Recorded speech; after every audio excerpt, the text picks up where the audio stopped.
In the last episode, we saw how the guise of platonic friendship expedited the pace of crossing the lines of fidelity between Jason and Maria. In this episode, we will see how the role of Jason's and Maria's life shift from an escape to deal with stress and an outlet for need fulfillment into actual surrogacy that replaces Ryan and his role as a partner in Maria's life. Let's take a look.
What was the essence of that agreement of we are in a submissive, non-sexual relationship? If you just give me the highlight of that, what did that mean? It was an outlet for the submissive piece of me. It was, specific tasks that I had to do, like drink enough water during the day, get enough steps in, Okay. Self-care, good morning, good night. And when we were talking, I called him sir. Okay. And it was easy.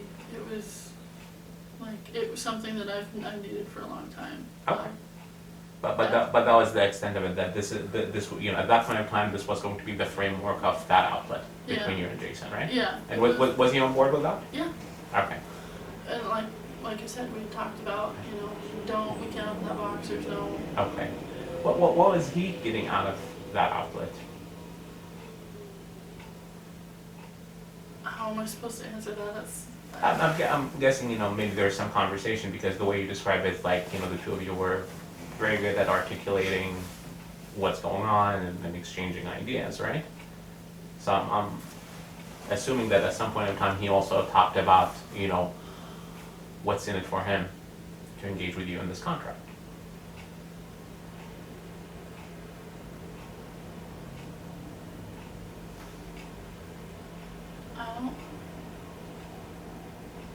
If it's there, I don't know what it is. I'm not. Okay. I don't. So you don't recall him saying that this would be enjoyable for me because X, Y, and Z, Yeah. or Specifically, no. There was never any okay. conversation about it other than it was something that I needed, and he was willing and able to give it to me. Okay. If you had to speculate on what was in it for him, it's not a trick question. From my perspective of him, it was him helping me. Okay. It wasn't. There was no manipulation. There was no. If I do this for her, it'll eventually lead there. It'll Okay. lead where I want So to. the joy of knowing that he can fulfill something for you. Yeah. Okay. But was there an enjoyable part for him to be in that role too, right? In terms of having to play the role of somebody who is putting this structure, enforcing the structure, outside of, well, this is something that she needs. Was there some intrinsic joy in it for him? Yeah. Okay. He was exploring himself the same way. Okay, And perfect. he's told me repeatedly that he's not. He tends to be more of a dominant person, but I'm the only person that he's ever Okay. So there is an found that need with. okay. So an exploration thing for him also that has the benefit of meeting a need for you. Yeah. Okay. Any questions so far? Okay. So then what happened?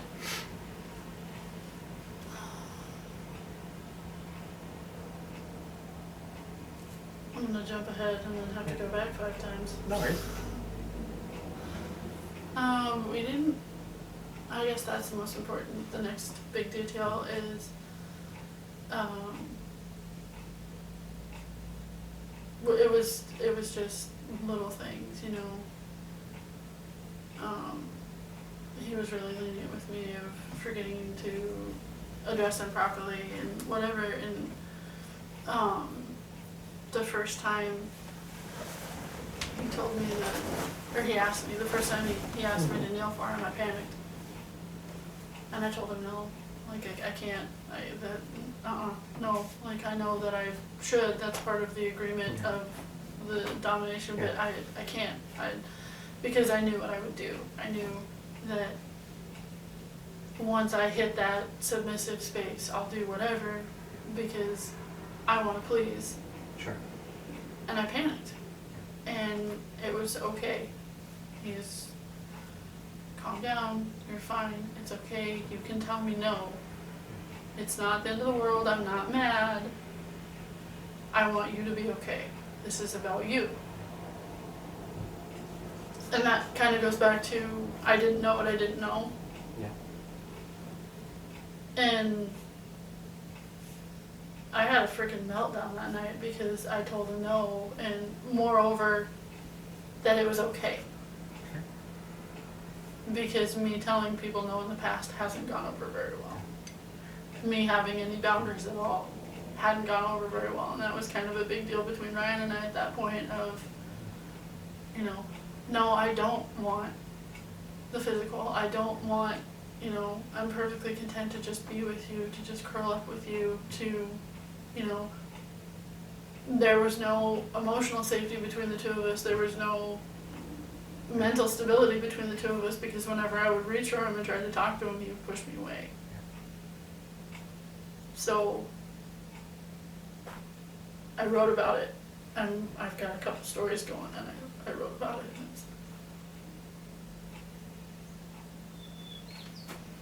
for the first time in 30 years, somebody told me it was okay to say no.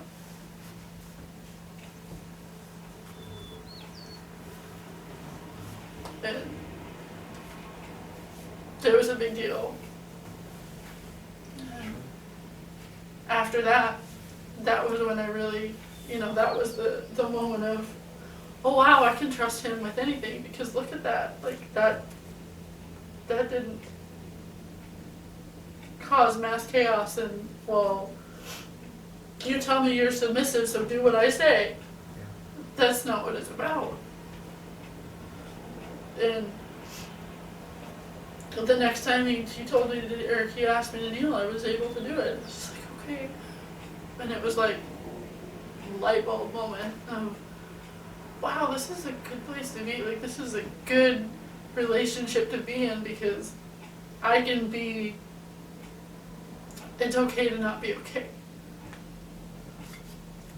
It's okay for me to be afraid. It's okay for me to not want to do something.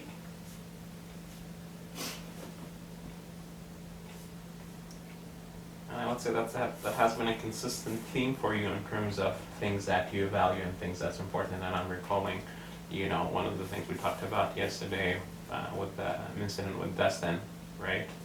Of it's okay to be vulnerable, it's okay to crack, it's okay not to meet expectation that I have of myself or expectation that others have of me. Right. Okay. Because when I show that vulnerability, it causes problems. Because I'm the strong one. I have to be the leader at work. I have to be the leader, you know, up until at this point, drastically, I was doing everything at home. And I'm gonna jump back again. The one and only time that Jason ever said anything derogatory at all about the relationship at home was, it doesn't have to be this way. Okay. Because I was doing the kitchen chores before everybody got there, because we were going to play cards that night. I was doing the kitchen chores, and I'm like, well, I have to do it because otherwise it doesn't get done. And he looks at me and he said, it doesn't have to be this way. Like, you should have a partner, you should have to help. You don't have to be the Wonder Woman. You don't have to do everything. And a conversation at work with Carolyn, we were talking about the men that we worked with and how they were dependent and like everything was the end of the world, and but we work in a man's world, we work in a man's field, so they don't really value our opinion and our knowledge. And I turned around and I looked at her and I'm like, most men are that way. I totally agree with you, but I've got this one person, this one voice in my life that and I couldn't come up with the word. It was skeptical, and I ended up texting her at like 11:30 that night when the word came back to me that tells me it just doesn't have to be this way, that not everybody's like that, and it just doesn't have to be this way. And I'm cautiously optimistic that is true, because I couldn't come up with the word.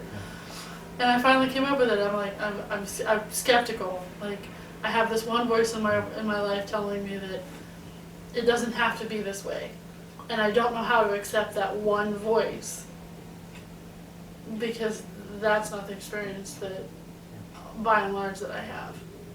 And that was what it was, is you don't have to do it all. That's not what submission is. That's not, taking care of everything so he doesn't have to worry about anything doesn't leave you, that's not, you're not caring for yourself by caring for everything else so much. Sure. And that's something that I wrote about too, is, that's what I was trying to do. I was trying to care so much about him that it didn't matter that I wasn't being cared for. But I didn't know that I wasn't being cared for until Jason, like, no, really, what are you doing? Why are you doing this?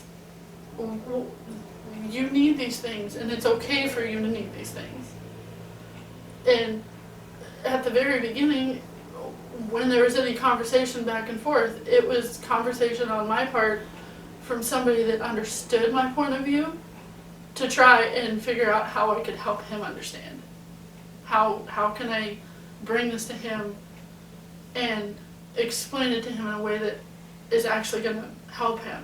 Like, give me the man's perspective here, because my perspective isn't working. Perfect. So here's also a good point of teasing out distinction of,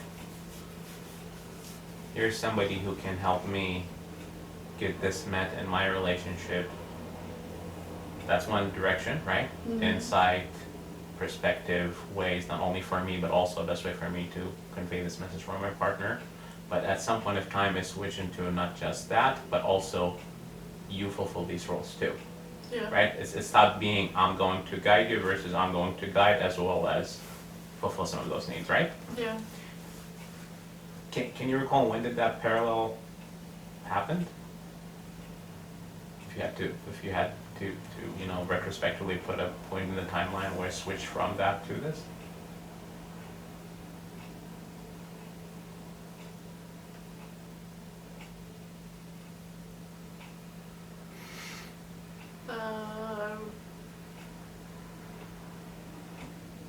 Somewhere between the first time we kissed and the agreement, probably. Okay. And If you're going to fill this for me anyway, then why can't we explore the rest of what's between us? Still not really sexually, because that was a hard line, that was the boundary. okay. But, that was the whole, I guess, the premise behind the non-sexual agreement between the two of us is, you understand me, you understand what I'm telling you, what I'm needing from you. We're already doing this, so let's just do this. That's like the logical progression, right? Yeah. Okay. Uncovering the narrative of infidelity is a painful yet necessary process for both the betrayed and the unfaithful partners. Understanding the what, the how, and the why allow us to face some of the unpleasant truths that we need to know about ourselves, our partner, and our relationship that may have contributed to the affair. Failing to discover the actual narrative, or accepting a fabricated version of it, will lead to future relapse and more pain, because true recovery cannot be built on a false foundation.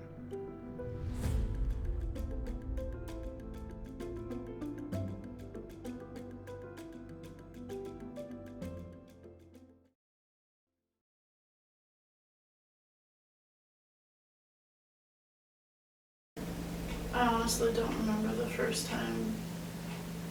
Like, I don't remember the day the first time he touched me. And every time it was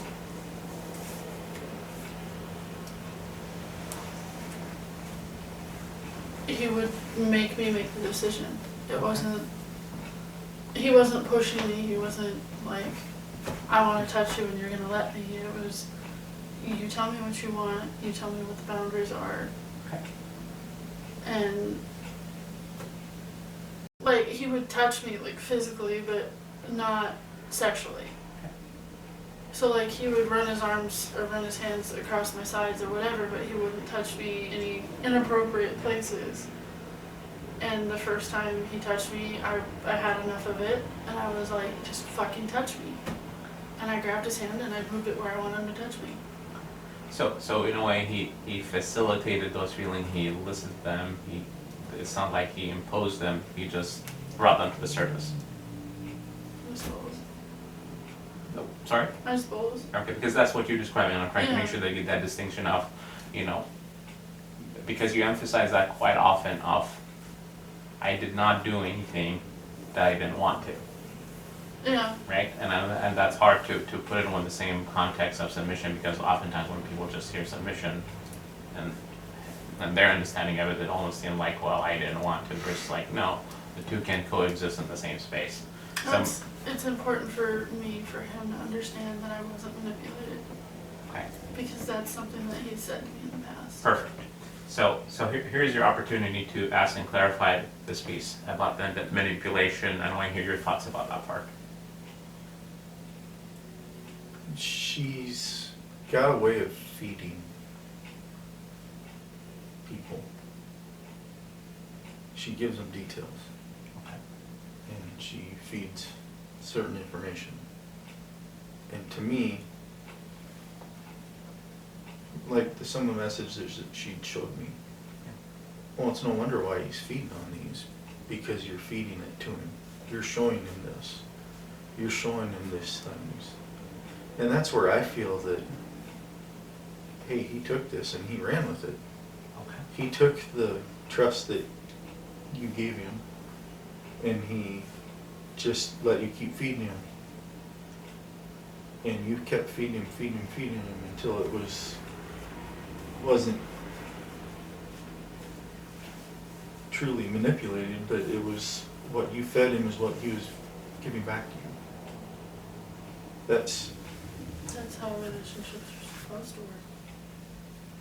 you know, I trusted him too much. wrong way. He earned it. Okay. Push back. For something that was supposedly an outlet for you, something that was supposedly to stay platonic, and for stuff that you said you never fed him any details about us. You didn't take us to him, and now you're telling me during this you gave him details of us. You fed him the details that we were having problems with. You fed him the places that we were having problems with. You let him correct for us. That's manipulation to me. That's him taking the details that you fed to him and manipulating it so he's constantly looking better than you. So let me pause you here before you respond. The way you describe it, it paints a picture of what? Almost like she was victimized. That here she is minding her own business, doing everything right, pushing all the right buttons, and this person just had this, on somebody who's a good target, pushed all the right buttons and pulled all the right levers to get what he wanted. It paints a picture of, that she has no agency, no thought process, no responsibility. No, by no means do I think that, because she's very smart, she's very intelligent. Okay. That part is clear, right? Yeah. But in terms of, and again, and this is what it sounds like, I'm not sure if it's accurate, and that's why I'm saying I want you to correct me if I'm missing this. It's that the boundary of that relationship twisted simply because of what he did. That's his responsibility, right? He's 100% responsible for this going from a friendship to something else. Oh no, I'm not putting 100% responsibility on him, because what she did was wrong too. Okay. But I'm not putting 100% on all of them either. Okay. More like 25, 25, 50. Okay. Perfect. So I'm glad that we're saying that, there's all these different factors led to it, but I think that it's important to, not just for her sake and how you would see Jason, but I think just looking at the facts of the situation so far with the stories being told, I'm not seeing, anything along the line of manipulation. I really see more along the line of what? We have this need that is missing. I see poor boundaries or unclear boundaries, unclear expectations, right? Connection that went unchecked and got, like I said, it went from, here's somebody who gets me, here's somebody who can guide me on how I get this met in my relationship, to the point of switching off, well, this person is now actually gets me, so he is fulfilling those parts too, right? It has that sense of, for lack of a better word, organically developed versus I'm intentionally, looking for a target and somebody who to do this. Do you see the difference? Yeah, Okay. Would you accept my observations? I will. Okay. How about you? That's exactly, it was all, Okay, perfect. there was no intention on either of our part, and we did our absolute best to keep it from going anywhere. Okay. So when he admitted he pushed you to kiss him, he said it. He openly admitted, hey, I pushed for this. Did he do it more than once? Did he ask more than once? Did he ask to kiss you more than one time, more than one day? No. What are you trying to highlight? Just make sure that we actually have the right argument. That's the part that, Yeah. that's the only one part that I Yeah. feel that he did manipulate her into it, is the kiss, is the kissing her. Is she said no. She told him, no, this is, and he had manipulated her into doing it. Okay. And he even admitted he did it. What is your definition of manipulating? It's not being there for the scenario. It's more tempting her into doing it, goading her into doing it. And if he admitted it to her, that, hey, I took this onto myself, I did it, I know I did it. He did it then. There's no Per- argument there. Perfect. So you're not arguing with him about this part? No, there's So- no argument that he admitted that he pushed me into it, but so he pushed me into kissing him, that doesn't mean the whole relationship was manipulation. Okay, but here's the interesting part, because I heard you earlier to say, even though that this is how he felt, right? That's not how I felt. Remember saying that? Yeah, Right? So even though, and there's, okay, well, if the person who's doing the act saying, I push you, and the person who's receiving saying, well, not really, I didn't feel pushed, who do we believe? Whose reality is more accurate, right? But again, that's tell you why I'm pushing with this word manipulation, and I would like to see if it's really it is or it isn't. To me, manipulation is what? You interact with somebody to get them to do something they don't want to do. Is that a fair? That's fair. Okay. But I'm not seeing that in this interaction. One thing I keep hearing repeatedly, right? Mhm. At any point of time, I did not do anything that I did not want to do. Maybe I was not ready to do that. Maybe I was scared about doing that with you. But the more we talk about it, it sounds really that those feelings were there and this person just brought them to the surface. Does that make sense? Yeah. Okay. And now, again, I guess how much that changes things for you, if it's manipulation or not, right? In the big scheme of things, seeing it as not manipulation, how does that impact you? Just makes it harder, Yeah? Why does it make it harder? because that puts more of the blame on her. More that she was truly unfaithful. She wasn't manipulated into it. This was all her decision. This was all she wanted to do. Well then, this was something you wanted to do. So, but now I'm just kind of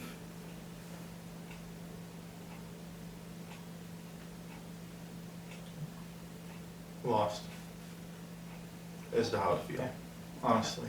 Understandably so. And to me, like, in order for us to stop being lost is actually by being able to listen to what happened, right? Mhm. And have the accurate description of it. But I want to emphasize, well, I guess first of all, I want to see if you have any comments before I continue clarifying. That's what I've been trying to get you to understand is this is something that I've needed. This is something that I tried to give to you. I tried to help you understand, and I was never important enough. And starting out, that was exactly what it was. It wasn't me giving him details about, well, when we go to bed, this happens. It's, you understand me so intuitively. How can I help Ryan? How can I have this with Ryan? How can I get this between the two of us? Because that's the one thing that I want you to understand. That's what I want. I want to have that relationship with you. I've always wanted that relationship with you. And I've tried. Do you remember the night in the camper? I do. And everything in between? And I kind of just put it away. I pushed, like, okay, he doesn't want this, it doesn't matter, it's fine. And I put it away for you because it was never important enough. My answer for this one is something you can't, you said it. How do you teach somebody something you don't know? Well, the honest way that I've just figured it out myself not too long ago is, well, you learn. Instead of saying, hey, here are the reins, you learn together. I know what you were giving me. I know now what you were giving me. I know what you wanted. I know what you needed. I know that now. I still don't know enough. I still don't know the wants and needs that you've got. I don't either. But how are we supposed to do that comfortably between one another without learning ourselves? Without taking the reins ourselves? Without learning Going ourselves, exactly. Without forward. learning ourselves, because I can't tell you, hey, boundary, boundary, boundary, if I don't know what they are.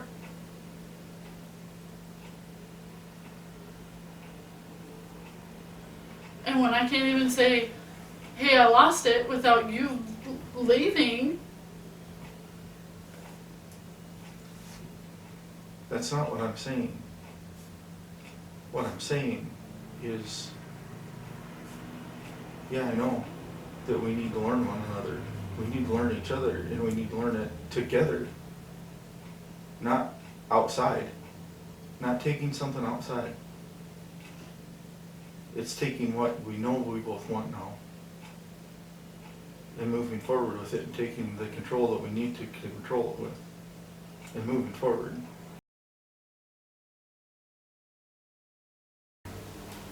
When did the discovery happen? Oh, I told him in May. Okay. And walk me through, February to May, what transpired to the point of telling.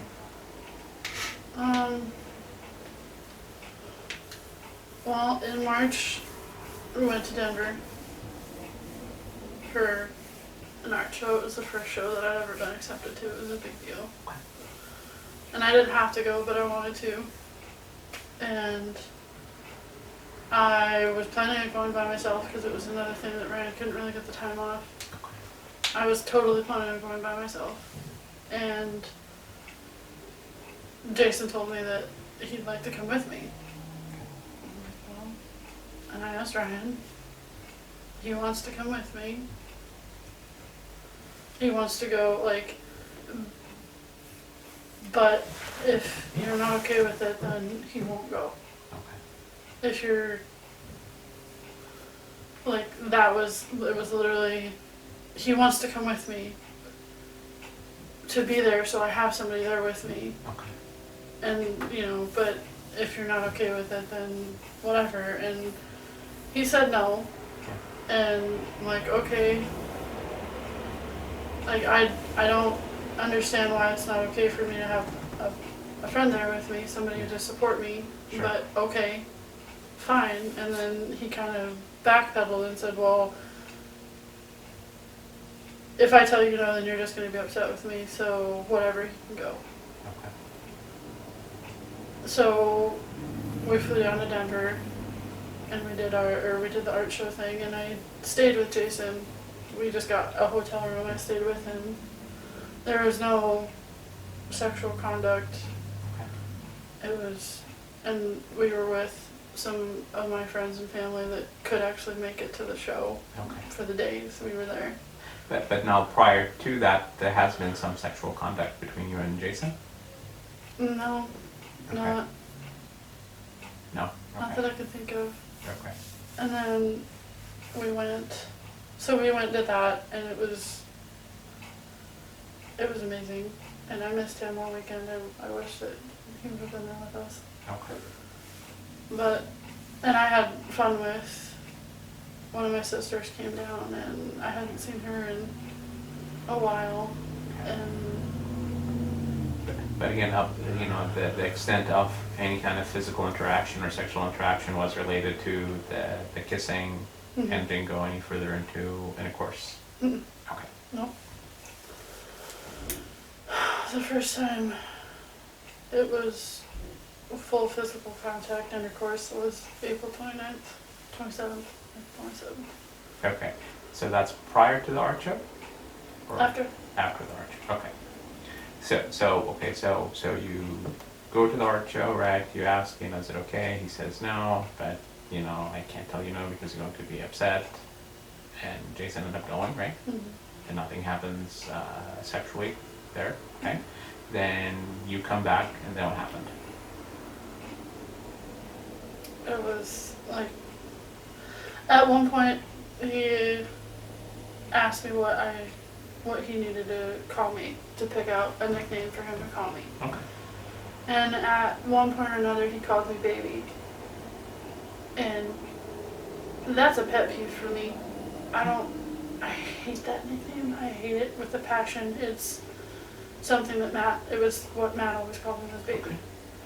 And it bothers me from anybody else, but from him, for some reason, it doesn't bother me. Okay. And I don't know why it doesn't bother me, but, Okay. and that's what I told him. I'm like, well, you're the only one that can call me baby, that it doesn't seem to bother me, so I guess that's what Okay. my nickname for you will be, I guess, is, Okay. and I don't know why, I guess that's important, other than it doesn't bother me when he says it to me. Okay.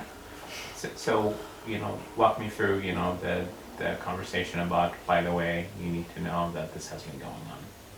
When did that happen, and why did that happen? Well, we had a show, the Horse Expo. And just so I was telling him about Idaho too.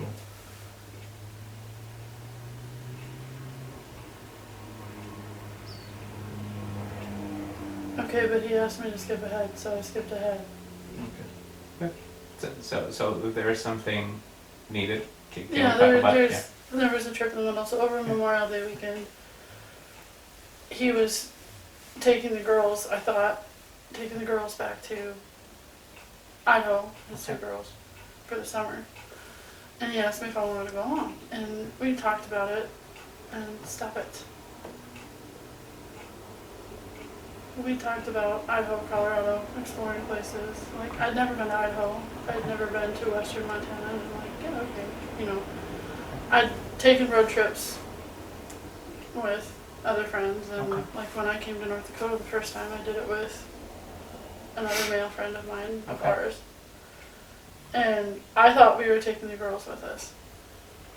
And then their mom changed plans the day before. Okay.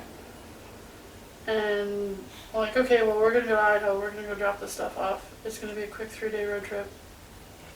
You know, no big deal. Awesome. And Jason asked Ryan if I could go with him. And yeah, you know, I knew he wasn't okay with it, but again, he didn't give me an actual boundary. Okay. And I wanted to go. I wanted to go on an adventure, and Okay. like there's, Now, if he actually said no, you would have gone, or you would have gone anyway? honestly, I don't know. Okay. Probably not. I would have thought about it because I wanted to go. Okay. Okay. It sounded like fun. It was an adventure. It was new places. I love going exploring and finding new places. Okay. And I absolutely fell in love with Idaho, with Sandpoint. It's so gorgeous. It's like the place that I've seen in my dreams my whole life of where I want to be. It's awesome. So let me pause you here. Is there something significant or more significant about the Idaho trip? That's where she initially really lied to me, in my thought. Okay. She never said, hey, it's just Jason and I. We're going. When I found out about it, it was just Jason and I, she was already in Billings, where she finally initially said, hey, it's just Jason and I. Okay. Perfect. If it had been before that, hell, Okay. keep your ass at the house. Okay. Because I didn't trust him then.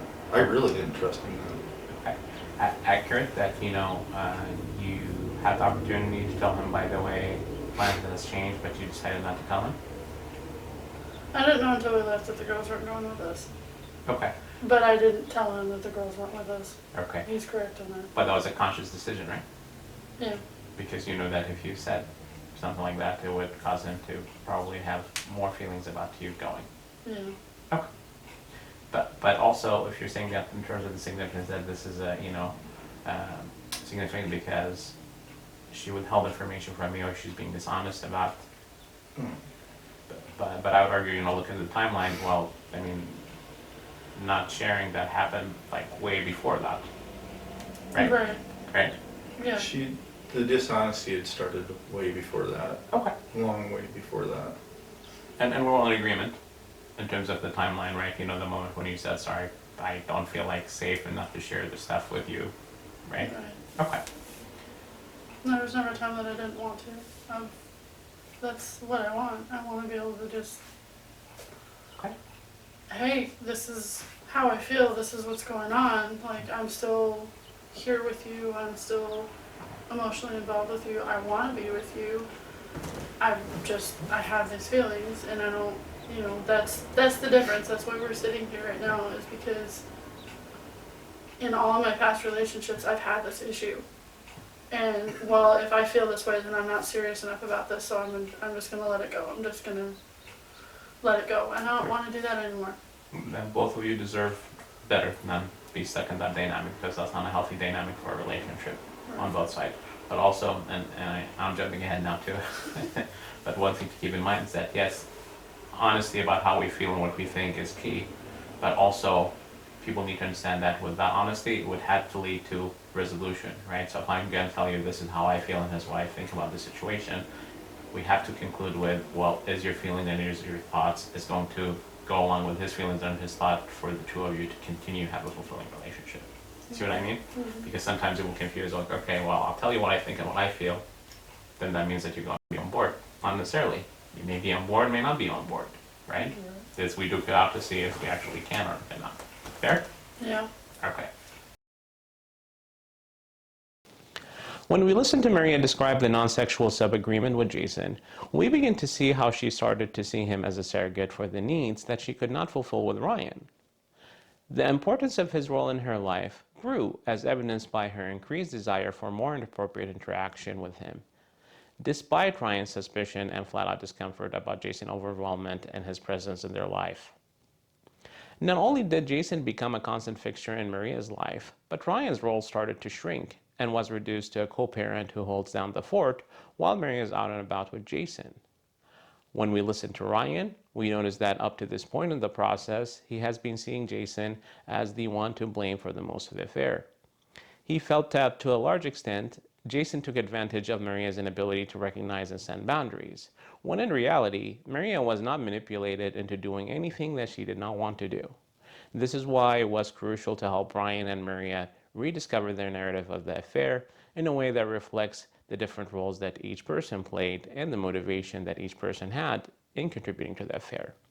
What I want you to keep in mind is how Ryan's difficulties in holding Maria's accountable in general have contributed to the affair with Jason and other complications that took place after the discovery. Until then, be well, be safe, and embrace the possibility for a brighter future.